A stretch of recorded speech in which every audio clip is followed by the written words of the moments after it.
ಆತ್ಮೀಯ ಸ್ನೇಹಿತರೆ, ನಿಮ್ಮೆಲ್ಲರಿಗೂ ಪ್ರೀತಿಯ ವಂದನೆಗಳು. ಇಂದಿನ ಕಾರ್ಯಕ್ರಮಕ್ಕೆ ಪ್ರೀತಿಯ ಸುಸ್ವಾಗತ.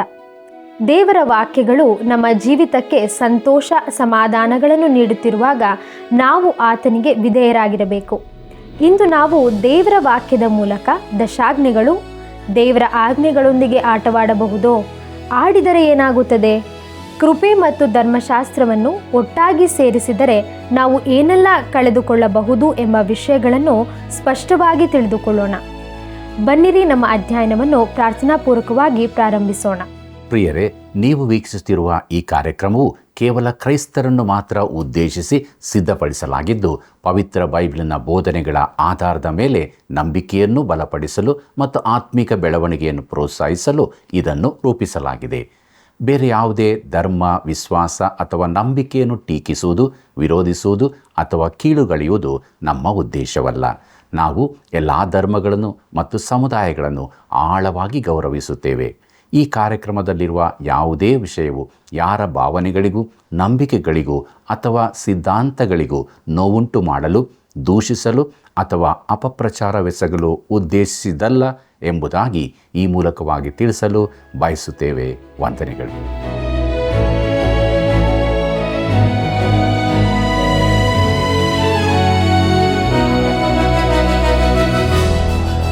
ದೋಷವನ್ನು ಮುಚ್ಚಿಕೊಳ್ಳುವವನು ಪ್ರೇಮವನ್ನು ಸೆಳೆಯುವನು, ಎತ್ತಿ ಆಡುವವನು ಸ್ನೇಹವನ್ನು ಕಳೆದುಕೊಳ್ಳುವನು. ಜ್ಞಾನೋಕ್ತಿಗಳು 17ನೇ ಅಧ್ಯಾಯ 9ನೇ ವಚನ. ಆತ್ಮೀಯ ವೀಕ್ಷಕರೇ, ನಿಮ್ಮೆಲ್ಲರಿಗೂ ಪ್ರೀತಿಪೂರ್ವಕವಾದ ವಂದನೆಗಳು. ನೀವು ಮಾಡಿದ ಕರೆಗಳಿಗಾಗಿಯೂ ನಿಮ್ಮ ಪ್ರೋತ್ಸಾಹಕ್ಕಾಗಿಯೂ ಕೃತಜ್ಞತೆಗಳು.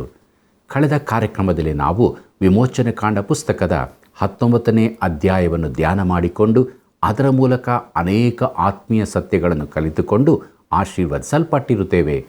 ಇಂದು ವಿಮೋಚನಕಾಂಡ ಪುಸ್ತಕದ 20ನೇ ಅಧ್ಯಾಯದ ಮೊದಲಿನ 7 ವಚನಗಳನ್ನು ಧ್ಯಾನ ಮಾಡಿಕೊಳ್ಳೋಣ. ಪ್ರಿಯರೇ, ಈ 20ನೇ ಅಧ್ಯಾಯದ ಮುಖ್ಯ ಪ್ರಸ್ತಾಪವು ದಶಾಜ್ಞೆಗಳು ಕೊಡಲ್ಪಟ್ಟದ್ದು, ದೇವರ ದರ್ಶನದ ಪರಿಣಾಮ, ಯಜ್ಞವೇದಿಯ ಕುರಿತಾದ ಸೂಚನೆಗಳು ಎಂಬುದಾಗಿರುತ್ತದೆ. ಪ್ರಿಯರೇ, 20ನೇ ಅಧ್ಯಾಯದಲ್ಲಿ ಧರ್ಮಶಾಸ್ತ್ರವು ಕೊಡಲ್ಪಟ್ಟಿರುವುದನ್ನು ನೋಡುತ್ತೇವೆ. ಮೊದಲು ದಶಾಜ್ಞೆಗಳು ಕೊಡಲ್ಪಟ್ಟವು, ಆದರೆ ಅವು ಇಡೀ ಧರ್ಮಶಾಸ್ತ್ರದ ಒಂದು ಭಾಗ ಮಾತ್ರ. ಯಜ್ಞವೇದಿಯ ಕುರಿತಾದ ಸೂಚನೆಗಳೂ ಕೊಡಲ್ಪಟ್ಟವು. ಧರ್ಮಶಾಸ್ತ್ರವು ಯಜ್ಞವೇದಿಯು ಜೊತೆಯಾಗಿ ಇರುತ್ತದೆ. ಮಾನವನು ಒಬ್ಬ ಪಾಪಿ ಹಾಗೂ ಅವನಿಗೆ ರಕ್ಷಕನೊಬ್ಬನ ಅಗತ್ಯವಿದೆ ಎಂಬುದಾಗಿ ಧರ್ಮಶಾಸ್ತ್ರವು ಪ್ರಕಟಿಸುತ್ತದೆ. ಪಾಪ ಪರಿಹಾರಕ್ಕಾಗಿ ರಕ್ತ ಚೆಲ್ಲಬೇಕಾಗಿರುವುದರಿಂದ ಈ ಯಜ್ಞಾರ್ಪಣೆಗಾಗಿ ಒಂದು ಯಜ್ಞವೇದಿಯ ಅಗತ್ಯತೆ ಇತ್ತು. ಪ್ರಿಯರೇ, ನಮ್ಮ ಮನೆಯಲ್ಲಿರುವ ದರ್ಪಣವು ಧರ್ಮಶಾಸ್ತ್ರದ ಸೂಚಕವಾಗಿದೆ. ಅದರ ಕೆಳಗೆ ನೀರಿನ ತೊಟ್ಟಿಯಿರುತ್ತದೆ. ದರ್ಪಣ ಅಂದರೆ ಕನ್ನಡಿ ನಮಗೆ ನಮ್ಮ ಮುಖದ ಕೊಳೆಯನ್ನು ತೋರಿಸುತ್ತದೆಯೇ ಹೊರತು ಅದರ ಮೇಲೆ ನಾವು ತೊಳೆಯಲಾಗುವುದಿಲ್ಲ. ಅದರಂತೆ ಧರ್ಮಶಾಸ್ತ್ರವು ನಮ್ಮ ಪಾಪವನ್ನು ತೋರಿಸಿಕೊಡುತ್ತದೆ. ದರ್ಪಣದ ಕೆಳಗಡೆ ನೀರಿನ ತೊಟ್ಟಿ ಇರುತ್ತದೆ. ರಕ್ತದಿಂದ ತುಂಬಿದ ಒಂದು ಕಾರಂಜಿ ಇದೆ. ಇಮ್ಮಾನುವೇಲನ ರಕ್ತ ನಾಳಗಳಿಂದ ಎರವಳು ಪಡೆಯಲಾಗಿದೆ ಮತ್ತು ಪಾಪಿಗಳು ಆ ಪ್ರವಾಹದ ಕೆಳಗೆ ಮುಳುಗಿದ್ದಾರೆ, ತಮ್ಮ ಎಲ್ಲ ಅಪರಾಧದ ಕಲೆಗಳನ್ನು ಕಳೆದುಕೊಳ್ಳಲು ಎಂಬುದಾಗಿ ನೋಡುತ್ತೇವೆ. ಪ್ರಿಯರೇ, ದಶಾಜ್ಞೆಗಳು ಕೊಡಲ್ಪಟ್ಟದ್ದು ಎಂಬ ವಿಚಾರವನ್ನು ನೋಡೋಣ. ಇಸ್ರಾಯೇಲರಿಗೆ ಕೊಡಲ್ಪಟ್ಟ ಧರ್ಮಶಾಸ್ತ್ರದ ಪ್ರಥಮ ಭಾಗವು ದಶಾಜ್ಞೆಯಾಗಿದೆ. ಇದು ನೈತಿಕ ನಿಯಮಗಳನ್ನೊಳಗೊಂಡಿದೆ. ವಿಮೋಚನಕಾಂಡ ಪುಸ್ತಕ 20ನೇ ಅಧ್ಯಾಯ 1 ಮತ್ತು 2ನೇ ವಚನಗಳನ್ನು ಗಮನಿಸಿರಿ. ದೇವರು ಮುಂದಣ ಆಜ್ಞೆಗಳನ್ನೆಲ್ಲ ಕೊಟ್ಟನು. ನೀನು ದಾಸತ್ವದಲ್ಲಿದ್ದ ಐಗುಪ್ತ ದೇಶದೊಳಗಿಂದ ನಿನ್ನನ್ನು ಬಿಡುಗಡೆ ಮಾಡಿದ ಯೆಹೋವನು ಎಂಬ ನಿನ್ನ ದೇವರು ನಾನೇ ಎಂಬುದಾಗಿ. ಪ್ರಿಯರೇ, ದೇವರು ಹೀಗೆ ಹೇಳುತ್ತಿದ್ದಾನೆ, ನಿಮ್ಮನ್ನು ಐಗುಪ್ತ ದೇಶದ ದಾಸತ್ವದೊಳಗಿಂದ ಹೊರತಂದವನು ನಾನೇ ಮತ್ತು ಅದೇ ಆಧಾರದ ಮೇಲೆ ನಾನು ನಿಮಗೆ ನನ್ನ ಧರ್ಮಶಾಸ್ತ್ರವನ್ನು ನೀಡಲು ಬಯಸುತ್ತೇನೆ ಎಂಬುದಾಗಿ. ಇಸ್ರಾಯೇಲ್ಯರು ಧರ್ಮಶಾಸ್ತ್ರ ಕಟ್ಟಳೆಗಳನ್ನು ಬೇಕೆಂದರು. ಈಗ ದೇವರು ಮೊದಲಿನ ದಶಾಜ್ಞೆಗಳನ್ನು ಅವರಿಗೆ ಕೊಡುತ್ತಿದ್ದಾನೆ. ಈ ದಶಾಜ್ಞೆಗಳನ್ನು ನಾವು ನೋಡುವಾಗ ಅನೇಕ ಸಂಗತಿಗಳನ್ನು ತಿಳಿಯಬೇಕಾಗಿರುತ್ತದೆ. ಮೊದಲನೆಯದು ನೂತನ ನೈತಿಕತೆ ಎಂಬುದು. ಇದು ದಶಾಜ್ಞೆ ಕೊಡೋಣವಾದದಕ್ಕಿಂತಲೂ ಹಿಂದೆಯೇ ಇತ್ತು. ಇದು ಏದೇನ್ ತೋಟದಲ್ಲಿ ಮಾನವನು ದೇವರಿಗೆ ಮೊದಲು ಅವಿಧೇಯನಾದಂದಿನಿಂದಲೇ ಇತ್ತು. ಅದು ಜಲಪ್ರಳಯಕ್ಕಿಂತ ಮೊದಲು ಆನಂತರವೂ ಇತ್ತು. ಇಂದು ಅದು ಹೊಸ ಸಂಗತಿಯಾಗಿರುವುದಿಲ್ಲ. ನಾವು ಸುಧಾರಿಸಲ್ಪಟ್ಟು ನೂತನ ರೀತಿಯ ಪಾಪಿಗಳೆಂದು ಭಾವಿಸುತ್ತೇವೆ, ಆದರೆ ಅದು ಸತ್ಯವಲ್ಲ. ನಾವು ಸ್ವಾಭಾವಿಕವಾದ ಪಾಪಿಗಳೇ ಆಗಿದ್ದೇವೆ. ಪ್ರಿಯರೇ, ದಶಾಜ್ಞೆಗಳು ದೇವರ ನೈತಿಕ ಮಟ್ಟವನ್ನು ನಮ್ಮೆದುರಿಗೆ ಇರಿಸುತ್ತವೆ. ಯಾರೂ ಅದರ ಜೊತೆ ಬೇಕಾದಂತೆ ವ್ಯವಹರಿಸಿ ತಪ್ಪಿಸಿಕೊಳ್ಳಲು ಸಾಧ್ಯವಿಲ್ಲ. ಬ್ಲ್ಯಾಕ್ವೆಲ್ ದ್ವೀಪದಲ್ಲಿ ಸೆರೆಯಾಳುಗಳ ಒಂದು ಸಮಾಧಿ ಇರುತ್ತದೆ. ಒಂದು ಸಮಾಧಿಯ ಮೇಲೆ ಹೀಗೆ ಬರೆದಿರುತ್ತದೆ: ತನ್ನ ಸೃಷ್ಟಿಕರ್ತನಿಗೆ ವಿರುದ್ಧವಾಗಿ ಎದ್ದು ದಶಾಜ್ಞೆಗಳೊಂದಿಗೆ ಕಾಲ್ಚೆಂಡಿನ ಆಟವಾಡಿ ತನ್ನ 35ನೇ ವಯಸ್ಸಿನಲ್ಲಿ ಈ ಲೋಕ ಬಿಟ್ಟು ಹೋದ ಜಾನ್ ಸ್ಮಿತ್ನ ಅವಶೇಷಗಳು ಇಲ್ಲಿವೆ. ಅವನ ಪತ್ನಿಯೂ ತಾಯಿಯೂ ಅವನಿಗಾಗಿ ದುಃಖಿಸುತ್ತಾರೆ. ಬೇರಾರೂ ಇಲ್ಲ. ಅವನ ಆತ್ಮಕ್ಕೆ ಶಾಂತಿ ಉಂಟಾಗಲಿ ಎಂಬುದಾಗಿ. ಪ್ರಿಯರೇ, ದೇವರ ನಿಯಮಗಳನ್ನು ಎದುರಿಸಲೆತ್ನಿಸಿದ ಒಬ್ಬನ ಕುರಿತಾಗಿ ಈ ಸಮಾಧಿಯ ಬರಹ ತಿಳಿಸುತ್ತದೆ. ಯಾವನೂ ಕೂಡ ಧರ್ಮಶಾಸ್ತ್ರದೊಂದಿಗೆ ಆಟವಾಡಿ ದೇವರ ಶಿಕ್ಷೆಯನ್ನು ತಪ್ಪಿಸಿಕೊಳ್ಳಲು ಸಾಧ್ಯವಿಲ್ಲ. ದೇವರ ಕೃಪೆಯ ಕುರಿತು ಪ್ರಸಂಗಿಸುವ ನನ್ನಂಥವರ ಮೇಲೆ ಇರುವ ಒಂದು ಆಕ್ಷೇಪವೆಂದರೆ ನಾವು ಧರ್ಮಶಾಸ್ತ್ರಕ್ಕೆ ಸರಿಯಾದ ಸ್ಥಾನ ಕೊಡುವುದಿಲ್ಲ ಎಂಬುದಾಗಿ. ನಾವು ಅದನ್ನು ಕೀಳಾಗಿ ಕಾಣುತ್ತೇವೆ, ತಿರಸ್ಕರಿಸುತ್ತೇವೆ. ಮಾತ್ರವಲ್ಲ, ನಾವು ಧರ್ಮಶಾಸ್ತ್ರದಿಂದಾಗಿ ರಕ್ಷಿಸಲ್ಪಡದಿರುವ ಕಾರಣ ಅದನ್ನು ಬೇಕಾದಂತೆ ಮೀರಬಹುದೆಂಬುದಾಗಿ ಬೋಧಿಸುತ್ತಿದ್ದೇವೆ ಎಂಬ ದೂರುಗಳು ನಮ್ಮ ಕುರಿತಾಗಿ ಬರುತ್ತವೆ. ಇದು ಖಂಡಿತವಾಗಿ ಸರಿಯಲ್ಲ. ಬದಲಾಗಿ ದೇವರ ಕೃಪೆಯ ಕುರಿತಾಗಿ ಬೋಧಿಸುವ ಪ್ರತಿಯೊಬ್ಬ ಪ್ರಸಂಗಿಯೂ ನಂಬಿಕೆಯಿಂದ ರಕ್ಷಣೆಯಾಗುವುದರ ನಿಜವಾದ ಅರ್ಥ ತಿಳಿದಿದ್ದರೆ ಧರ್ಮಶಾಸ್ತ್ರದ ಉನ್ನತ ಸ್ವರೂಪವನ್ನು ಅರಿತುಕೊಳ್ಳುತ್ತಾನೆ. ಪೌಲನು ರೋಮಾಪುರದವರಿಗೆ ಬರೆದ ಪತ್ರಿಕೆ 6ನೇ ಅಧ್ಯಾಯ 1 ಮತ್ತು 2ನೇ ವಚನದಲ್ಲಿ ಈ ಸಮಸ್ಯೆಗಳಿಗೆ ಹೀಗೆ ಉತ್ತರಿಸುತ್ತಾನೆ. ಹೇಗೆಂದರೆ, ಹಾಗಾದರೆ ಏನು ಹೇಳೋಣ? ದೇವರ ಕೃಪೆಯು ಹೆಚ್ಚಲಿ ಎಂದು ನಾವು ಪಾಪದಲ್ಲಿ ಇನ್ನೂ ಇರಬೇಕೋ? ಎಂದಿಗೂ ಇರಬಾರದು. ಪಾಪದ ಪಾಲಿಗೆ ಸತ್ತವರಾದ ನಾವು ಇನ್ನೂ ಅದರಲ್ಲೇ ಬದುಕುವುದು ಹೇಗೆ ಎಂಬುದಾಗಿ. ಪ್ರಿಯರೇ, ದಶಾಜ್ಞೆಗಳನ್ನು ಮನಬಂದಂತೆ ಮೀರುತ್ತಾ ಪಾಪದಲ್ಲೇ ಬದುಕಬಹುದೆಂದು ನಾವು ಭಾವಿಸುವುದಾದರೆ, ಪ್ರಿಯ ಸ್ನೇಹಿತರೆ, ದೇವರ ಕೃಪೆಯಿಂದ ನೀವು ರಕ್ಷಣೆ ಹೊಂದಿದವರಾಗಿರುವುದಿಲ್ಲ. ನಾವು ನಿಜವಾಗಿಯೂ ರಕ್ಷಿಸಲ್ಪಟ್ಟವರಾಗಿದ್ದರೆ ನಾವು ದೇವರನ್ನು ಮೆಚ್ಚಿಸಲು ಬಯಸುತ್ತೇವೆ ಮತ್ತು ದಶಾಜ್ಞೆಗಳಲ್ಲಿ ಆತನು ಪ್ರಕಟಿಸಿರುವ ತನ್ನ ಚಿತ್ತವನ್ನು ಮಾಡಲು ಬಯಸುವವರಾಗಿರುತ್ತೇವೆ. ಆದ್ದರಿಂದ ದೇವರ ಕೃಪೆಯ ಕುರಿತು ಬೋಧಿಸುವ ಪ್ರತಿಯೊಬ್ಬ ಪ್ರಸಂಗಿಯು ದೇವರ ಧರ್ಮಶಾಸ್ತ್ರವನ್ನು ಗೌರವಿಸುತ್ತಾನೆಂದು ನಾನು ಭಾವಿಸುತ್ತೇನೆ. ನಾವು ಕೀರ್ತನೆಗಾರನಂತೆ, ನಿನ್ನ ಧರ್ಮಶಾಸ್ತ್ರವು ನನಗೆ ಎಷ್ಟೋ ಪ್ರಿಯವಾಗಿದೆ, ದಿನವೆಲ್ಲ ಅದೇ ನನ್ನ ಧ್ಯಾನ ಎಂದು ಹೇಳುತ್ತೇವೆ. ಪ್ರಿಯರೇ, ಧರ್ಮಶಾಸ್ತ್ರವೆಂದರೆ ಏನು? ಅದು ದೇವರ ಮನಸ್ಸಿನ ಲಿಖಿತ ರೂಪವೆಂದು ಒಬ್ಬರು ಹೇಳಿರುತ್ತಾರೆ. ಇದು ಅಪೂರ್ಣ ವಿವರಣೆಯಾಗಿದೆ. ಮಾನವನು ಹೇಗಿರಬೇಕೆಂಬುದರ ಕುರಿತಾಗಿ ದೇವರ ಮನಸ್ಸಿನ ಸ್ಥಿತಿಯೇ ಧರ್ಮಶಾಸ್ತ್ರವಾಗಿದೆ. ಧರ್ಮಶಾಸ್ತ್ರದಲ್ಲಿ ಕರುಣೆಯಾಗಲಿ ಕೃಪೆಯಾಗಲಿ ಇಲ್ಲ. ಅದು ದೇವರ ಪವಿತ್ರ ಚಿತ್ತದ ಪ್ರಕಟಣೆಯಾಗಿದೆ. ಕೀರ್ತನೆ 19:7ನೇ ವಚನವನ್ನು ಓದುವಾಗ ಅಲ್ಲಿ ಹೀಗೆ ನೋಡುತ್ತೇವೆ. ಹೇಗೆಂದರೆ, ಯೆಹೋವನ ಧರ್ಮಶಾಸ್ತ್ರವು ಲೋಪವಿಲ್ಲದ್ದು, ಅದು ಪ್ರಾಣವನ್ನು ಉಜ್ಜೀವಿಸ ಮಾಡುವಂಥದ್ದು. ಯೆಹೋವನ ಕಟ್ಟಳೆ ನಂಬಿಕೆಗೆ ಯೋಗ್ಯವಾದದ್ದು, ಬುದ್ಧಿಹೀನರಿಗೆ ವಿವೇಕಪ್ರದವಾಗಿದೆ ಎಂಬುದೇ. ಪ್ರಿಯರೇ, ನಾವು ದೋಷವಿಲ್ಲದವರಾಗಿರಬೇಕೆಂದು ಧರ್ಮಶಾಸ್ತ್ರವು ಅಪೇಕ್ಷಿಸುತ್ತದೆ. ದೇವರ ನೈತಿಕ ಮಟ್ಟವನ್ನು ತಲುಪಿದ ಯಾವನೊಬ್ಬನನ್ನು ನಾನು ಈ ತನಕ ಸಂಧಿಸಿರುವುದಿಲ್ಲ. ಧರ್ಮಶಾಸ್ತ್ರವು ಅಸ್ಪಷ್ಟ ಯೋಚನೆಗಳಲ್ಲ, ಅದಕ್ಕೂ ಒಳ್ಳೆಯ ಉದ್ದೇಶಗಳಿಗೂ ಸಂಬಂಧವಿಲ್ಲ. ಅದು ಪರಿಪೂರ್ಣವಾಗಿರುವುದರಿಂದ ಪರಿಪೂರ್ಣ ವಿಧೇಯತೆಯನ್ನೇ ನಿರೀಕ್ಷಿಸುತ್ತದೆ. ಪ್ರಿಯರೇ, ದೇವರ ನ್ಯಾಯ ಕಟ್ಟಳೆಗಳು ಸರಿಯಾದದ್ದಾಗಿರುತ್ತದೆ. ನಮ್ಮ ಸರಿ ತಪ್ಪುಗಳ ನಿರ್ಧಾರವು ನಮ್ಮ ತಪ್ಪಿಹೋದ ಪಾಪ ಸ್ವಭಾವ ಹಾಗೂ ನಮ್ಮ ಸುತ್ತಲಿನ ಪರಿಸರಗಳಿಂದ ತೀರ್ಮಾನಿಸಲ್ಪಡುತ್ತವೆ. ಧರ್ಮಶಾಸ್ತ್ರವು ದೇವರ ಪ್ರಕಟಣೆಯಾಗಿದೆ. ದೇವರು ಸರಿ ತಪ್ಪುಗಳನ್ನು ವಿಂಗಡಿಸಿದ್ದಾನೆ. ಸರಿಯಾದದ್ದು ಯಾವುದೆಂದು ನೀನು ಹೇಗೆ ತಿಳ್ಕೊಳ್ಳುತ್ತೀ? ದೇವರು ಅದನ್ನು ಹೇಳುತ್ತಾನೆ. ಸ್ವತಂತ್ರ ಜೀವನ ಬೇಕೆನ್ನುವ ಈಗಿನ ಸಂತತಿಯು ಸರಿಯಾದದ್ದನ್ನು ಪ್ರಶ್ನಿಸುತ್ತದೆ. ಕದ್ದುಕೊಳ್ಳುವುದು ಯಾಕೆ ತಪ್ಪು ಎಂದು ಕೇಳುತ್ತಾರೆ. ಕದ್ದುಕೊಳ್ಳುವುದು ಅವರಿಗೆ ತಪ್ಪಾಗಿ ಕಾಣುವುದಿಲ್ಲ, ಆದರೆ ನೀನು ಕೊಲ್ಲಬಾರದು ಎಂಬುದನ್ನು ಅವರು ಮೆಚ್ಚುತ್ತಾರೆ. ಆದ್ದರಿಂದ ಕಾನೂನು ಮರಣದಂಡನೆ ವಿಧಿಸುವುದು ಅವರಿಗೆ ಇಷ್ಟವಾಗುವುದಿಲ್ಲ. ಈ ಸಂತತಿಯ ಮನಸ್ಥಿತಿಯು ಎಷ್ಟೋ ವಿಪರೀತವಾಗಿದೆ. ಪ್ರಿಯರೇ, ಧರ್ಮಶಾಸ್ತ್ರದ ಕುರಿತಾಗಿ ಎಂತಹ ತಪ್ಪು ಅಭಿಪ್ರಾಯ ಹೊಂದಿರುತ್ತಾರೆ. ಸುಳ್ಳು ಹೇಳುವುದು, ಕದಿಯುವುದು ಯಾಕೆ ತಪ್ಪು? ಯಾಕಂದರೆ ದೇವರು ಅದು ತಪ್ಪೆಂದು ಹೇಳುತ್ತಾನೆ. ಅದು ಮಾನವ ಜನಾಂಗದ ಒಳಿತಿಗಾಗಿ ಎಂದು ನೀನು ವಾದಿಸಬಹುದು, ಇರಬಹುದು. ಮಾನವನಿಗೆ ನ್ಯಾಯ ಕಟ್ಟಳೆಗಳನ್ನು ಪೂರ್ತಿಯಾಗಿ ಕೈಕೊಳ್ಳಲು ಸಾಧ್ಯವಿದ್ದರೆ ಅದು ಉತ್ತಮವೇ. ಆದರೆ ಮಾನವನು ಹಾಗೆ ಕೈಕೊಳ್ಳಲು ಅಸಾಧ್ಯವಾಗಿದೆ. ಆದ್ದರಿಂದಲೇ ನಮ್ಮಲ್ಲಿ ಕಾನೂನುಗಳು, ಸೆರೆಮನೆಗಳು, ಮನೆಗಳಿಗೆ ಬೀಗಗಳು ಇತ್ಯಾದಿ ಇರುತ್ತವೆ. ಬ್ಯಾಂಕಿನಿಂದ ಹಣ ಸಾಲ ಪಡೆಯಬೇಕಾದರೆ ನಾವು 10 ದಾಖಲೆಗಳಿಗೆ ಸಹಿ ಹಾಕಬೇಕಾಗುತ್ತದೆ. ಇದೆಲ್ಲವೂ ಸಾಕ್ಷಿಯಾಗಿರುತ್ತವೆ. ಮಾನವನ ಮಾತಿಗೇನೆ ಒಪ್ಪಂದ ಪತ್ರದಷ್ಟು ಬೆಲೆ ಇರುವ ಕಾಲವೊಂದಿತ್ತು. ಆದರೆ ಈಗ ಹಾಗಿಲ್ಲ. ಧರ್ಮಶಾಸ್ತ್ರವು ಮಾನವನ ನಡತೆಗೆ ಒಂದು ಮಾನದಂಡವಾಗಿದೆ. ಪ್ರಿಯರೇ, ಕದಿಯುವುದು, ಸುಳ್ಳು ಹೇಳುವುದು, ವ್ಯಭಿಚಾರ ಇತ್ಯಾದಿ ಪಾಪವಾಗಿದೆ. ಯಾಕಂದರೆ ದೇವರು ಹಾಗೆ ಹೇಳುತ್ತಾನೆ. ಪ್ರಿಯ ವೀಕ್ಷಕರೇ, ಧರ್ಮಶಾಸ್ತ್ರವು ಯಾರ ಮೇಲೆಯೂ ತನ್ನನ್ನು ಬಲಾತ್ಕಾರವಾಗಿ ಹೇರಿಕೊಳ್ಳುವುದಿಲ್ಲ. ಅದನ್ನು ಕೊಟ್ಟಾತನಿಗೆ ಅಧಿಕಾರವಿರಬೇಕಾಗುತ್ತದೆ. ದೇವರು ತನ್ನ ನಿಯಮಗಳನ್ನು ಬಹು ಪ್ರಭಾವಶಾಲಿಯಾಗಿ ಕಾರ್ಯಗತಗೊಳಿಸುತ್ತಾನೆ. ಉದಾಹರಣೆಗೆ, ಗುರುತ್ವಾಕರ್ಷಣ ಶಕ್ತಿ.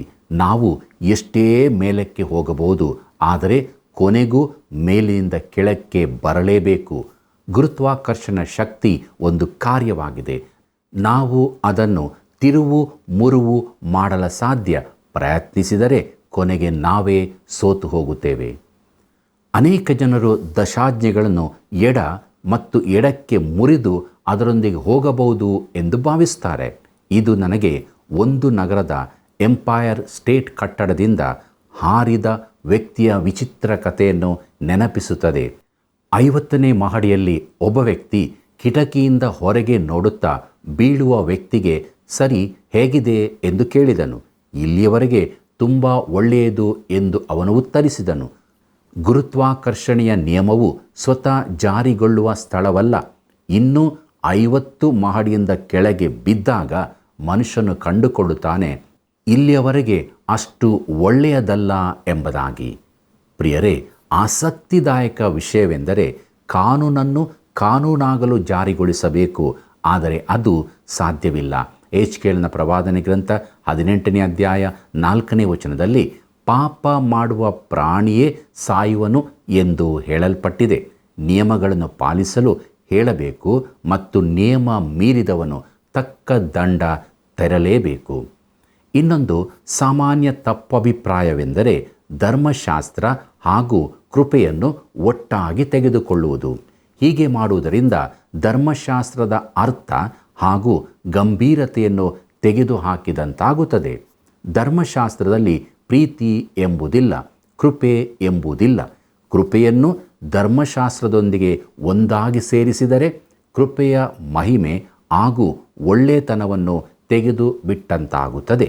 ಪ್ರಿಯರೇ, ಕೃಪೆಯ ಶ್ರೇಷ್ಠತೆ ಹಾಗೂ ಮಹತ್ವ ಕಳೆದು ಹೋಗುತ್ತದೆ. ಹೀಗೆ ಧರ್ಮಶಾಸ್ತ್ರವನ್ನು ಕೃಪೆಯನ್ನು ಸೇರಿಸಿದರೆ ಪಾಪಿಯ ಅವಶ್ಯಕತೆ ಕಂಡುಬರುವುದಿಲ್ಲ.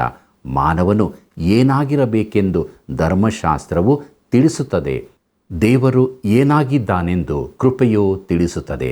ಧರ್ಮಶಾಸ್ತ್ರದ ಗಂಭೀರತೆಯನ್ನು ನಾವು ತಿಳಿದುಕೊಳ್ಳಬೇಕಾಗಿದೆ. ದೇವರು ಯಾರೆಂಬುದನ್ನು, ದೇವರಿಗೂ ಮಾನವರಿಗೂ ನಡುವೆ ಇರುವ ದೊಡ್ಡ ಡೊಂಗರವನ್ನು ಧರ್ಮಶಾಸ್ತ್ರವು ಪ್ರಕಟಿಸುತ್ತದೆ. ಪೌಲನು ಗಲಾತ್ಯದವರಿಗೆ ಬರೆದ ಪತ್ರಿಕೆ 4ನೇ ಅಧ್ಯಾಯ 21ನೇ ವಚನದಲ್ಲಿ ಹೀಗೆ ಕೇಳುತ್ತಾನೆ, ಧರ್ಮಶಾಸ್ತ್ರಾಧೀನರಾಗುವುದಕ್ಕೆ ಮನಸ್ಸುಳ್ಳವರೇ ಧರ್ಮಶಾಸ್ತ್ರಕ್ಕೆ ಕಿವಿಗೊಡುವುದಿಲ್ಲವೇ, ನನಗೆ ಹೇಳಿರಿ ಎಂಬುದಾಗಿ. ಪ್ರಿಯರೇ, ಧರ್ಮಶಾಸ್ತ್ರವು ಹೇಳುವುದನ್ನು ಕೇಳುವುದು ಒಳ್ಳೆಯದು. ಯಾಕೆಂದರೆ ಧರ್ಮಶಾಸ್ತ್ರವು ಮಾನವನನ್ನು ತೂಗಿ ನೋಡಿ ಕಡಿಮೆಯುಳ್ಳವನೆಂದು ಕಂಡುಕೊಂಡಿರುತ್ತದೆ. ನಾವು ಇತರರಿಗೆ ನಮ್ಮನ್ನು ಹೋಲಿಸಿ ತೂಗಿಕೊಳ್ಳಲಾಗುವುದಿಲ್ಲ. ಪರ್ವತದ ಮೇಲಿರುವವನು ಬಯಲು ಸೀಮೆಯಲ್ಲಿರುವವನನ್ನು ನೋಡಿ ನಾನು ನಿನಗಿಂತ ಮೇಲಿದ್ದೇನೆ ಎಂದು ಹೇಳುವುದು ಸುಲಭ.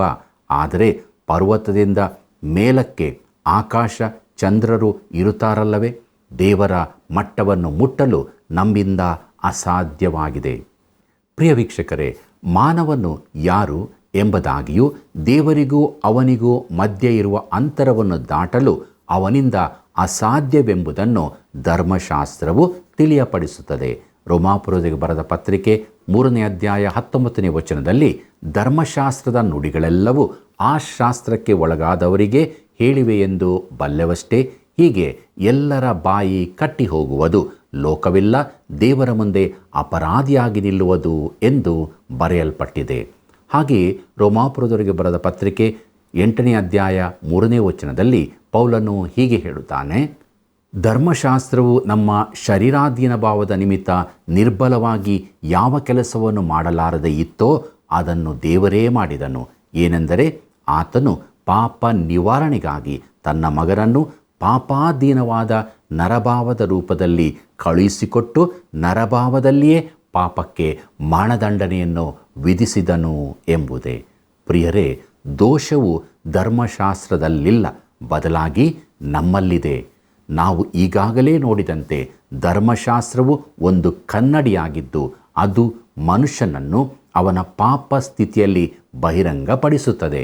ಅನೇಕ ಜನರು ಕನ್ನಡಿಯಲ್ಲಿ ನೋಡುತ್ತಾರೆ ಮತ್ತು ತಾವು ಸರಿ ಎಂದು ಭಾವಿಸುತ್ತಾರೆ.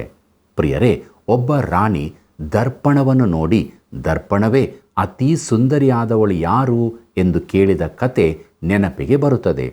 ತಾನೇ ಸುಂದರಿ ಎಂದು ದರ್ಪಣ ಹೇಳಬೇಕೆಂದು ಆಕೆಯ ಆಶೆ. ಆದರೆ ಆ ದರ್ಪಣವು ಸತ್ಯವನ್ನೇ ನುಡಿಯಿತು, ಬೇರೆ ಯಾರೋ ಸುಂದರಿ ಇದ್ದಳು ಎಂದು. ಈ ದಿನಗಳಲ್ಲಿ ಅನೇಕರು ಧರ್ಮಶಾಸ್ತ್ರವೆಂಬ ಕನ್ನಡಿಯಲ್ಲಿ ತಮ್ಮನ್ನು ನೋಡಿಕೊಂಡು ದರ್ಪಣವೇ ಅತೀ ಸುಂದರವಾದವರು ಯಾರೆಂದು ಹೇಳು ಎಂಬುದಾಗಿ ಕೇಳುತ್ತಾರೆ. ಆದರೆ ಅದಕ್ಕೆ ಉತ್ತರವಾಗಿ ನಾನೇ ಎಂದು ಅವರೇ ಹೇಳಿಕೊಳ್ಳುತ್ತಾರೆ. ತಾವು ಧರ್ಮಶಾಸ್ತ್ರಕ್ಕೆ ಸರಿಯಾಗಿ ನಡಕೊಂಡಿದ್ದೇವೆಂದು ಅವರು ಭಾವಿಸುತ್ತಾರೆ. ಆದರೆ ಮಿತ್ರರೇ, ನಾವು ದರ್ಪಣದಲ್ಲಿ ಇನ್ನೂ ಸರಿಯಾಗಿ ನೋಡಬೇಕಾಗಿದೆ ಮತ್ತು ದರ್ಪಣವು ನಿಷ್ಪಕ್ಷಪಾತವಾಗಿ ಹೇಳಲು ಬಿಡಬೇಕಾಗಿದೆ. ನೋಡಿರಿ ಪ್ರಿಯರೇ, ಧರ್ಮಶಾಸ್ತ್ರವು ಯಾವನನ್ನು ಪಾಪಿಯನ್ನಾಗಿ ಮಾಡಲಿಲ್ಲ, ಆದರೆ ಅವನು ಪಾಪಿಯಾಗಿದ್ದಾನೆಂಬ ಸತ್ಯವನ್ನು ತೋರಿಸಿಕೊಟ್ಟಿದೆ. ನಾವು ನೋಡಿದಂತೆ ಮಾನವನನ್ನು ಕ್ರಿಸ್ತನ ಬಳಿಗೆ ತರುವುದಕ್ಕಾಗಿ ಧರ್ಮಶಾಸ್ತ್ರವು ಕೊಡಲ್ಪಟ್ಟಿದೆ. ನಮ್ಮನ್ನು ಕೈಯಲ್ಲಿ ಹಿಡಿದು ನಡೆಸಿಕೊಂಡು ಕ್ರೂಜೆಯ ಬಳಿಗೆ ಕರೆತಂದು, ಮಾನವನೇ, ನೀನು ಪಾಪಿಯಾಗಿರುವುದರಿಂದ ನಿನಗೊಬ್ಬ ರಕ್ಷಕನ ಅವಶ್ಯಕತೆ ಇದೆ ಎಂಬುದಾಗಿ ಹೇಳುವ ಆಳಿನಂತೆ ಅದು ಕೆಲಸ ಮಾಡುತ್ತದೆ. ಮುಂದಕ್ಕೆ ದಶಾಜ್ಞೆಗಳು ಎಂಬ ವಿಚಾರವನ್ನು ನೋಡೋಣ. ಈಗ 10 ಅಪ್ಪಣೆಗಳನ್ನು ನೋಡೋಣ. ಅವುಗಳನ್ನು 2 ವಿಭಾಗವಾಗಿ ವಿಂಗಡಿಸಿಯದೆ. ಮೊದಲನೇ ಭಾಗದಲ್ಲಿ ದೇವರೊಂದಿಗೆ ಮಾನವನ ಸಂಬಂಧದ ಕುರಿತಾಗಿ ಹೇಳಿದೆ.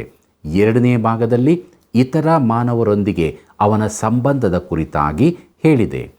ವಿಮೋಚನಕಾಂಡ ಪುಸ್ತಕ 20ನೇ ಅಧ್ಯಾಯ 3ನೇ ವಚನವನ್ನು ನೋಡಿರಿ. ನಾನಲ್ಲದೆ ನಿನಗೆ ಬೇರೆ ದೇವರುಗಳು ಇರಬಾರದು ಎಂಬುದೇ.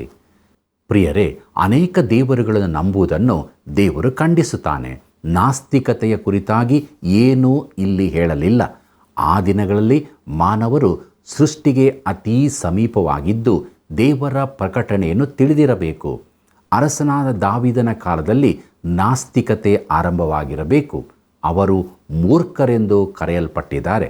ಕೀರ್ತನೆ 53 1ನೇ ವಚನದಲ್ಲಿ ದುರ್ಮತಿಗಳು ದೇವರಿಲ್ಲವೆಂದು ಮನಸ್ಸಿನಲ್ಲಿ ಅಂದುಕೊಳ್ಳುತ್ತಾರೆ. ಅವರು ಕೆಟ್ಟು ಹೋದವರು, ಹೇಯ ಕೃತ್ಯಗಳನ್ನು ನಡೆಸುತ್ತಾರೆ, ಅವರಲ್ಲಿ ಒಳ್ಳೆಯದನ್ನು ಮಾಡುವವರೇ ಇಲ್ಲ ಎಂಬುದಾಗಿ ನೋಡುತ್ತೇವೆ. ಪ್ರಿಯರೇ, ಈ ದಿನಗಳಲ್ಲಿ ತುಂಬ ಕಲಿತವರು ತಪ್ಪಿ ಹೋಗಿ ನಾಸ್ತಿಕರಾಗಿರುತ್ತಾರೆ ಮತ್ತು ದೇವರು ಅವರನ್ನು ಮೂರ್ಖರು ಎಂದೇ ಕರೆಯುತ್ತಾನೆ.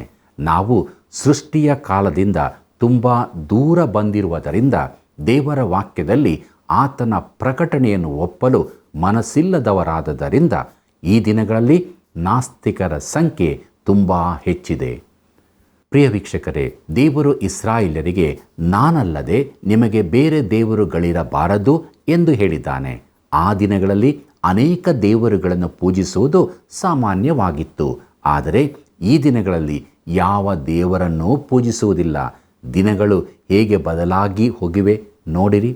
ಈ ವಚನದಲ್ಲಿ ನಾವು ಗಮನಿಸತಕ್ಕ ವಿಚಾರವೇನೆಂದರೆ, ಬಹು ದೇವರುಗಳ ಪೂಜೆಯನ್ನು ದೇವರು ಖಂಡಿಸುತ್ತಾನೆಂಬುದು ಪೌಲನು ರೋಮಾಪುರದವರಿಗೆ ಬರೆದ ಪತ್ರಿಕೆ 1ನೇ ಅಧ್ಯಾಯ 21ನೇ ವಚನದಿಂದ 25ನೇ ವಚನಗಳಲ್ಲಿ ಈ ಕುರಿತು ವಿವರವಾಗಿ ತಿಳಿಸುತ್ತಾನೆ. ಅದೇನೆಂದರೆ, ದುಷ್ಟತನವನ್ನು ನಡೆಸಿ ಸತ್ಯವನ್ನು ಅಣಕಿಸುವವರಾದ ಮನುಷ್ಯರ ಎಲ್ಲ ವಿಧವಾದ ಭಕ್ತಿಹೀನತೆಯ ಮೇಲೆಯೂ ದುಷ್ಟತನದ ಮೇಲೆಯೂ ದೇವರ ಕೋಪವು ಪರಲೋಕದಿಂದ ತೋರಿಬರುತ್ತದೆ. ಯಾಕಂದರೆ ದೇವರ ವಿಷಯವಾಗಿ ತಿಳಿಯಬಹುದಾದದ್ದು ಅವರ ಮನಸ್ಸಿಗೆ ಸ್ಪಷ್ಟವಾಗಿ ತಿಳಿದದೆ. ಅದನ್ನು ಅವರಿಗೆ ದೇವರೇ ಸ್ಪಷ್ಟವಾಗಿ ತಿಳಿಸಿದನು. ಹೇಗೆಂದರೆ, ಕಣ್ಣಿಗೆ ಕಾಣದಿರುವ ಆತನ ಗುಣಲಕ್ಷಣಗಳು, ಅಂದರೆ ಆತನ ನಿತ್ಯ ಶಕ್ತಿಯು, ದೇವತ್ವವು ಜಗದುತ್ಪತ್ತಿ ಮೊದಲುಗೊಂಡು ಆತನು ಮಾಡಿದ ಸೃಷ್ಟಿಗಳ ಮೂಲಕ ಬುದ್ಧಿಗೆ ಗೊತ್ತಾಗಿ ಕಾಣಬರುತ್ತವೆ. ಹೀಗಿರುವುದರಿಂದ ಅವರು ಉತ್ತರವಿಲ್ಲದವರಾಗಿದ್ದಾರೆ. ಯಾಕಂದರೆ ದೇವರ ವಿಷಯವಾಗಿ ಅವರಿಗೆ ತಿಳುವಳಿಕೆ ಇದ್ದರೂ ಅವರು ಆತನನ್ನು ದೇವರೆಂದು ಘನಪಡಿಸಲಿಲ್ಲ. ಆತನ ಉಪಕಾರಗಳನ್ನು ನೆನೆಸಿ ಆತನನ್ನು ಸ್ತುತಿಸಲಿಲ್ಲ. ಅವರು ವಿಚಾರ ಮಾಡಿ ಮಾಡಿ ಫಲ ಕಾಣಲಿಲ್ಲ. ವಿವೇಕವಿಲ್ಲದ ಅವರ ಮನಸ್ಸು ಕತ್ತಲಾಯಿತು. ತಾವು ಜ್ಞಾನಿಗಳೆಂದು ಹೇಳಿಕೊಂಡು ಹುಚ್ಚರಾದರೂ ಲಯವಿಲ್ಲದ ದೇವರ ಮಹಿಮೆಯನ್ನು ಬಿಟ್ಟು ಅದಕ್ಕೆ ಬದಲಾಗಿ ಲಯವಾಗುವ ಮನುಷ್ಯ, ಪಶು, ಪಕ್ಷಿ, ಸರ್ಪಾದಿಗಳ ಮೂರ್ತಿಯನ್ನು ಮಾಡಿಕೊಂಡರು. ಆದ ಕಾರಣ ಅವರು ಮನಸ್ಸಿನ ದುರಾಶೆಗಳಂತೆ ನಡೆದು ತಮ್ಮ ದೇಹಗಳನ್ನು ಮಾನಹೀನ ಮಾಡಿಕೊಳ್ಳಲಿ ಎಂದು ದೇವರು ಅವರನ್ನು ಹೊಲಸಾದ ನಡತೆಗೆ ಒಪ್ಪಿಸಿದನು. ಅವರು ಸತ್ಯ ದೇವರನ್ನು ಬಿಟ್ಟು ಅಸತ್ಯವಾದದನ್ನು ಹಿಡಿದುಕೊಂಡು ಸೃಷ್ಟಿಕರ್ತನನ್ನು ಪೂಜಿಸದೆ ಸೃಷ್ಟಿ ವಸ್ತುಗಳನ್ನೇ ಪೂಜಿಸಿ ಸೇವಿಸುವವರಾದರು. ಸೃಷ್ಟಿಕರ್ತನೊಬ್ಬನೇ ನಿರಂತರ ಸ್ತುತಿ ಹೊಂದತಕ್ಕವನು. ಆಮೇನ್ ಎಂಬುದೇ. ಪ್ರಿಯ ವೀಕ್ಷಕರೇ, ಮುಂದಕ್ಕೆ ವಿಮೋಚನೆ ಕಾಂಡ ಪುಸ್ತಕ 20ನೇ ಅಧ್ಯಾಯ 4ನೇ ವಚನದಿಂದ 6ನೇ ವಚನದವರೆಗೆ ನೋಡೋಣ. ಯಾವ ಮೂರ್ತಿಯನ್ನು ಮಾಡಿಕೊಳ್ಳಬಾರದು. ಆಕಾಶದಲ್ಲಾಗಲಿ ಭೂಮಿಯಲ್ಲಾಗಲಿ ಭೂಮಿಯ ಕೆಳಗಣ ನೀರಿನಲ್ಲಾಗಲಿ ಇರುವ ಯಾವುದರ ರೂಪವನ್ನು ಮಾಡಿಕೊಳ್ಳಬಾರದು. ಅವುಗಳಿಗೆ ಅಡ್ಡ ಬೀಳಲೂಬಾರದು, ಪೂಜೆ ಮಾಡಲೂಬಾರದು.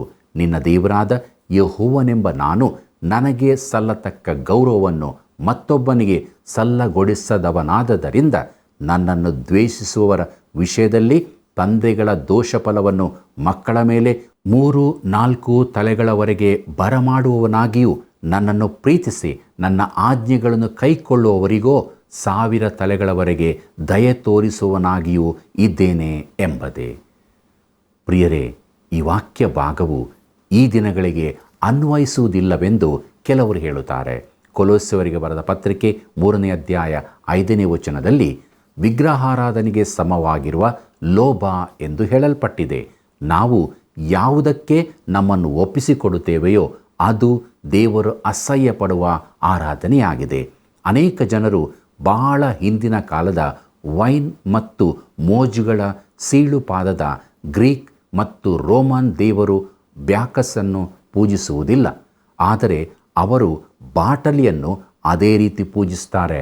ನಮ್ಮ ದೇಶದಲ್ಲಿ ಈಗ ಲಕ್ಷಾಂತರ ಮದ್ಯ ವ್ಯಸನಿಗಳಿದ್ದಾರೆ. ಮದ್ಯದ ಹಿತಾಸಕ್ತಿಗಳು ತಮ್ಮ ಉತ್ಪನ್ನದಿಂದ ಉಂಟಾಗುವ ಸಾವು ನೋವುಗಳಿಗೆ ವಾಸ್ತವವಾಗಿ ಬಿಲ್ನ 1 ಭಾಗವನ್ನು ಪಾವತಿಸದಿದ್ದರೂ ಅವರು ಎಷ್ಟು ತೆರಿಗೆ ಹೊರೆಯನ್ನು ಹೊರುತ್ತಾರೆ ಎಂಬುದರ ಕುರಿತು ನಮಗೆ ಹೇಳಲು ಇಷ್ಟಪಡುತ್ತಾರೆ. ಈ ಪೀಳಿಗೆಗೆ ಬಹಳಷ್ಟು ಪ್ರಚಾರವನ್ನು ನೀಡಲಾಗುತ್ತಿದೆ ಮತ್ತು ಜನರ ದೊಡ್ಡ ಗುಂಪುಗಳ ಮೆದುಳು ತೊಳೆಯಲಾಗುತ್ತಿದೆ. ಜನರು ಅದನ್ನು ಗುರುತಿಸುತ್ತಾರೋ ಇಲ್ಲವೋ ಅವರು ಬ್ಯಾಕಸ್ ದೇವರನ್ನು ಪೂಜಿಸುತ್ತಾರೆ. ಪ್ರಿಯರೇ, ಕೆಲವರು ಲೈಂಗಿಕತೆಯ ದೇವತೆಯನ್ನು ಪೂಜಿಸುತ್ತಾರೆ. ನಾವು ನಮ್ಮ ಸಮಯ, ಹಣ, ಹೃದಯ, ಮನಸ್ಸುಗಳನ್ನು ಯಾವುದಕ್ಕೆ ಹೆಚ್ಚಾಗಿ ಕೊಡುತ್ತೇವೋ ಅದೇ ನಮ್ಮ ದೇವರಾಗಿ ಬಿಡುತ್ತವೆ. ಆದ್ದರಿಂದ ನಮಗೆ ಆತನಲ್ಲದೆ ಬೇರೆ ದೇವರುಗಳಿರಬಾರದೆಂದು ದೇವರು ಹೇಳಿದ್ದಾನೆ. ವಿಮೋಚನೆ ಕಾಂಡ ಪುಸ್ತಕ 20ನೇ ಅಧ್ಯಾಯ 7ನೇ ವಚನವನ್ನು ನೋಡಿರಿ. ನಿನ್ನ ದೇವರಾದ ಯೆಹೋವನ ಹೆಸರನ್ನು ಅಯೋಗ್ಯ ಕಾರ್ಯಕ್ಕಾಗಿ ಎತ್ತಬಾರದು. ಯೆಹೋವನು ತನ್ನ ಹೆಸರನ್ನು ಅಯೋಗ್ಯ ಕಾರ್ಯಕ್ಕಾಗಿ ಎತ್ತುವವನನ್ನು ಶಿಕ್ಷಿಸದೆ ಬಿಡುವುದಿಲ್ಲ ಎಂಬುದೇ. ಪ್ರಿಯರೇ, ದೇವರ ಹೆಸರನ್ನು ಸುಮ್ಮನೆ ಎತ್ತುವುದೆಂದರೆ ದೂಷಣೆ ಮಾಡುವುದು. ಈ ದಿನಗಳಲ್ಲಿ ಇದು ಬಹು ಸಾಮಾನ್ಯವಾಗಿದೆ. ಆದರೆ ದೇವರ ಅಪ್ಪಣೆ ಈಗಲೂ ಅದೇ ಆಗಿದೆ. ಆತನು ದೇವರು, ಪರಿಶುದ್ಧನೂ ಆಗಿರುವುದರಿಂದ ಆತನ ಹೆಸರನ್ನು ಸುಮ್ಮನೆ ಎತ್ತಬಾರದು. ಇನ್ನು ಕೆಲವರಿಗೆ ದೂಷಣೆಯ ಮಾತುಗಳಿಲ್ಲದೆ ಮಾತನಾಡುವುದಕ್ಕೆ ಆಗುವುದಿಲ್ಲ. ಪ್ರಿಯರೇ, ನಾವು ಹೇಗಿದ್ದೇವೆ? ದೇವರಿಗೆ ಅಪಮಾನ ಆಗದ ರೀತಿಯಲ್ಲಿ ನಡೆದುಕೊಳ್ಳೋಣವ? ದೇವರ ಸಮೀಪಕ್ಕೆ ಬರೋಣ, ನಮ್ಮನ್ನು ತಗ್ಗಿಸಿಕೊಳ್ಳೋಣ, ಆತನ ಸಹಾಯವನ್ನು ಬೇಡಿಕೊಳ್ಳೋಣ, ಪ್ರಾರ್ಥನೆ ಮಾಡೋಣ. ನಮ್ಮನ್ನು ಬಹಳವಾಗಿ ಪ್ರೀತಿ ಮಾಡುವಂಥ ನಮ್ಮ ರಕ್ಷಕನಾದ ಯೇಸು ಸ್ವಾಮಿಯಲ್ಲಿ ತಂದೆಯಾದ ದೇವರೇ, ನಮ್ಮನ್ನು ಕರುಣಿಸು. ನಮ್ಮಲ್ಲಿ ನೀನು ಮೆಚ್ಚದೇ ಇರುವಂಥ ಸ್ವಭಾವಗಳನ್ನು ತೆಗೆದುಹಾಕು. ನಾವು ನಿನ್ನಲ್ಲಿ ಇದ್ದುಕೊಂಡು ಫಲಭರಿತರಾಗಿ ಜೀವಿಸೋದಕ್ಕೆ ಸಹಾಯ ಮಾಡು. ನಮ್ಮೆಲ್ಲ ವೀಕ್ಷಕ ಬಾಂಧವರನ್ನು ಕರುಣಿಸು ದೇವರೇ. ಅವರಿರುವಂಥ ಸ್ಥಳದಲ್ಲಿ ಅವರು ನಂಬಿಗಸ್ತರಾಗಿ ನಿನ್ನನ್ನು ಸೇವಿಸುವುದಕ್ಕೆ ನಿನ್ನಾತ್ಮನ ಬಲವನ್ನು ಕೊಟ್ಟು ನಿನ್ನ ವಾಕ್ಯಗಳಿಂದ ತುಂಬಿಸಿ ಕೈ ಹಿಡಿದು ನಡೆಸಿ ನೀನು ಮಾತ್ರ ಮಹಿಮೆ ಹೊಂದು. ಯೇಸುವಿನ ನಾಮದಲ್ಲಿ ಬೇಡಿದ್ದೇವೆ ತಂದೆಯೇ, ಆಮೆನ್.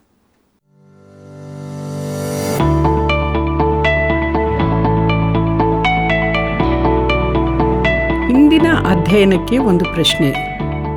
10 ಆಜ್ಞೆಗಳಲ್ಲಿ ಮೊದಲನೆಯ ಆಜ್ಞೆ ಯಾವುದು? 10 ಆಜ್ಞೆಗಳಲ್ಲಿ ಮೊದಲನೆಯ ಆಜ್ಞೆ ಯಾವುದು?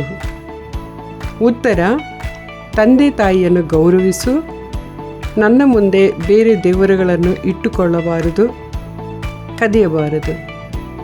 ಸರಿಯಾದ ಉತ್ತರವನ್ನು ಆಯ್ಕೆ ಮಾಡಿ ಈಗ ಹೇಳುವ ವಾಟ್ಸಪ್ ಸಂಖ್ಯೆಗೆ ಕಳುಹಿಸಿರಿ.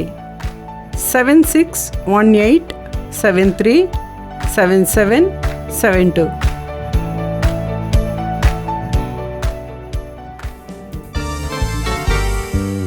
ಬಾಯಾರಿದ ಸಕಲ ಜನರೇ ಬನ್ನಿರೇ, ಕಷ್ಟಪಡುವವರೇ ಎಲ್ಲರೂ ಬನ್ನಿರಿ. ಹೊರೆ ಹೊತ್ತವರೇ ನೀವು ಬನ್ನಿರಿ, ದೇವರ ಸಮೀಪಕ್ಕೆ ಬನ್ನಿರಿ. ಬಾಯಾರಿದ ಸಕಲ ಜನರೇ ಬನ್ನಿರಿ, ಕಷ್ಟಪಡುವವರೇ ಎಲ್ಲರೂ ಬನ್ನಿರಿ. ಹೊರೆ ಹೊತ್ತವರೇ ನೀವು ಬನ್ನಿರಿ, ದೇವರ ಸಮೀಪಕ್ಕೆ ಬನ್ನಿ. ಆತ್ಮೀಯರೇ, ಇಂದಿನ ಕಾರ್ಯಕ್ರಮದಲ್ಲಿ ದೇವರು ತಿಳಿಸಿದ ಸತ್ಯಗಳಿಗಾಗಿ ದೇವರಿಗೆ ಸ್ತೋತ್ರ ಹೇಳೋಣ. ಇಸ್ರಾಯೇಲರಿಗೆ ಕೊಡಲ್ಪಟ್ಟ ಧರ್ಮಶಾಸ್ತ್ರದ ಪ್ರಥಮ ಭಾಗ ದಶಾಜ್ಞೆ ಆಗಿದೆ. ದೇವರೊಂದಿಗೆ ಆಟವಾಡಿ ದೇವರ ಶಿಕ್ಷೆಯನ್ನು ತಪ್ಪಿಸಿಕೊಳ್ಳಲು ಸಾಧ್ಯವಿಲ್ಲ. ಧರ್ಮಶಾಸ್ತ್ರ ಹಾಗೂ ಕೃಪೆಯನ್ನು ಒಟ್ಟಾಗಿ ಸೇರಿಸಿದರೆ ಕೃಪೆಯ ಶ್ರೇಷ್ಠತೆ ಹಾಗೂ ಮಹತ್ವ ಕಳೆದು ಹೋಗುತ್ತದೆ.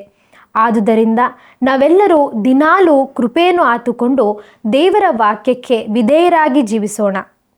ಪ್ರಿಯ ವೀಕ್ಷಕರೇ, ನಿಮ್ಮ ಒಂದೊಂದು ಕರೆಯು ಅನೇಕರ ಜೀವಿತಕ್ಕೆ ವಾಕ್ಯದ ಬೆಳಕನ್ನು ನೀಡಲು ಸಹಾಯವಾಗುತ್ತಿರುವುದರಿಂದ ಹಿಂದೆ ಕರೆ ಮಾಡಿ ಸೇವೆಯನ್ನು ಪ್ರೋತ್ಸಾಹಿಸಿರಿ. ಮತ್ತೆ ಭೇಟಿಯಾಗೋಣ. ವಂದನೆಗಳು.